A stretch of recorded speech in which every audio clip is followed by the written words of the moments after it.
Et bienvenue sur ma chaîne Le Miroir de l'âme.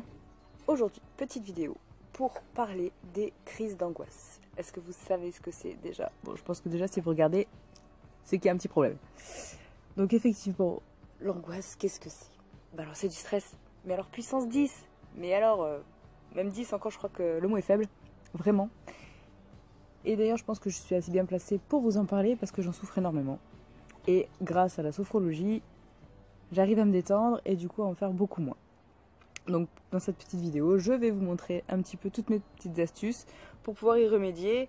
Et surtout, qu'est-ce qu'une crise d'angoisse? Alors ces fameuses crises, c'est quand on commence à avoir des bouffées de chaleur, la tête qui tourne, le souffle complètement coupé et surtout, mais on est dans les pensées à se dire mais qu'est-ce qui se passe? C'est pas possible. Enfin bon, bref, la grosse panique, voire panique totale. Même. Je pense que c'est ça. Voilà. En fait, on croit qu'on va juste crever, quoi. Et alors, ces petites angoisses, juste... Enfin, petites, tout est relatif. Elles arrivent juste à un moment où, bah, déjà, il faudrait pas. Hein, voilà, c'est jamais vraiment le bon moment. Et en plus de ça, elles arrivent quand ton cerveau te dit « Danger !» Il y a une situation de danger. Attention à toi. Problème étant, c'est que quand on repère vraiment à côté, ben, c'est pas vraiment angoissant, quoi. Il y a rien de folichon. On va pas se faire renverser, on va pas sauter du précipice, on est d'accord. Donc voilà, c'est vrai que c'est souvent incompréhensible. Mais sachez que ça vient bien de quelque part et il faut juste trouver d'où. Donc pour ça, moi mes petites astuces, donc premièrement, je pense que dès que les premiers signes arrivent, là, il faut se dire, ok, j'ai une angoisse, pas de souci, je vais gérer. Parce que plus vous la retiendrez, plus elle sortira. Et plus elle reviendra. Ce n'est qu'une question de minutes. Donc voilà, il faut surtout accepter, en totale confiance, qu'une crise est en train de monter. Alors comment? Parce que elle est bien belle, Amandine, de nous dire ça, mais en attendant, moi, j'arrive pas. Donc tout simplement par la respiration. Dès que vous sentez que ça monte, vous inspirez, vous bloquez et vous soufflez. Et mais ça se fait n'importe où, n'importe quand. Je veux dire, vous êtes dans une file d'attente à la caisse, ça passe crème. Plusieurs fois, ça passe. Vous êtes en voiture, ça passe. Vous êtes avec des amis, ça passe tranquille, on le voit même pas. Donc, surtout, la respiration. Il faut se concentrer sur la respiration et en fait, faire diversion là-haut. Parce que c'est là-haut qu'il faut calmer. Ensuite, bah, tout simplement se questionner. Qu'est-ce qui est en train de déclencher ça? Vous avez une situation à risque, il y a un malaise quelque part. J'ai mon chien qui veut faire de la sophro aussi. Oui, mon chien. Pourquoi? Qu'est-ce qui vous fait peur? Quelle est la situation qui fait que votre angoisse monte?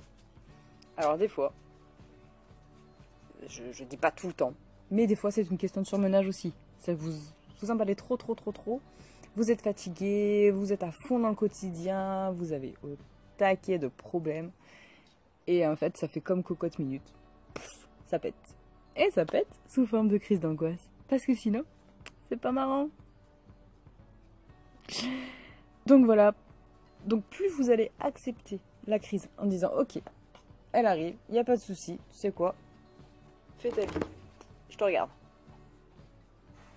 Voilà. Et plus elle va passer plus rapidement. Parce que du coup, votre cerveau il va se dire bah c'est bon, elle a compris mon message, j'ai pas besoin de m'affoler. Et c'est souvent comme ça que ça passe en fait, on se prend le chou, mais alors pour rien. Ensuite, troisième petit point, petit mais très important, et ça c'est au quotidien, pas parce que... Pas que quand vous avez des crises d'angoisse, mais au quotidien. Il faut apprendre à lâcher prise. Si vous prenez tout à cœur, c'est mort. Ça va faire la marmite, comme j'ai dit tout à l'heure, et tout va exploser et ça va être horrible. Lâcher prise. Comment lâcher prise? Question existentielle. Et bien tout simplement la méditation. Alors vous allez me dire, ouais, toi t'as cru, j'avais 10 minutes dans ma journée, je vais m'asseoir comme ça là et c'est parti. Alors la méditation ce n'est pas que ça. Pour ceux qui n'ont pas 10 minutes à se consacrer, malgré que il le faudrait, et de vous asseoir en tailleur et d'attendre sagement là, il y a d'autres formes de méditation, notamment la pleine conscience. Et la pleine conscience ça aide, mais alors tout le temps. C'est-à-dire que pas que dans les crises d'angoisse, mais ça je vous ferai d'autres vidéos pour ça, et je vous ferai même une petite vidéo de méditation guidée, voilà, pour ceux qui veulent. Et la méditation de pleine conscience, du coup, c'est tout simple. C'est-à-dire que, vous voyez, là je suis dehors, il fait beau, et bien je vais regarder les nuages, je vais regarder les arbres, et surtout, je vais écouter toutes les sensations qui sont dans mon corps. Mais toutes. C'est-à-dire que, je sais pas moi, je vois une rose, je trouve ça joli, ben je sais que je vais avoir le rythme cardiaque qui va s'accélérer, mais un chouïa. Mais il faut y être attentif. Voilà, vous avez des fourmis aux pieds, parce que vous êtes dans une position inconfortable. J'ai des fourmis aux pieds, voilà. Donc je prends conscience de mon corps, et mon cerveau s'apaise. Enfin l'ego surtout, on y reviendra aussi. Petits conseils qui vont vous permettre de vous sentir mieux au quotidien. J'espère que ça va vous aider. En tout cas, si vous en avez et que vous testez mes petites astuces, n'oubliez pas de liker, de vous abonner et surtout de me dire comment ça s'est passé. Voilà. Sur ce, je vous dis à bientôt et je vous fais de gros bisous.